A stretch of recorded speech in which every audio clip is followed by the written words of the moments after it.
Magandang hapon po. Ito po ang resulta ng 5 PM draw ng Lotto ngayong December 13, 2025, araw po ng Sabado.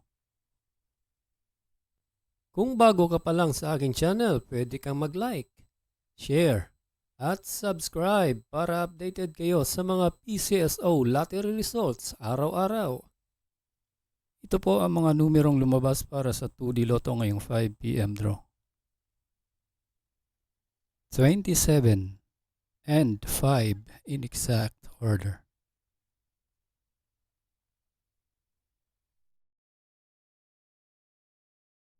At para naman sa 3D Lotto ngayong 5 PM draw, ito po ang mga winning numbers.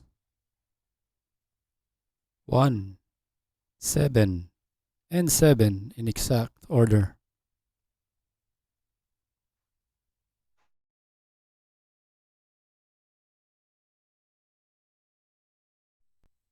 Congratulations po sa lahat ng nanalo at kita-kits po tayo mamayang 9 PM draw. Thank you for watching. God bless us all.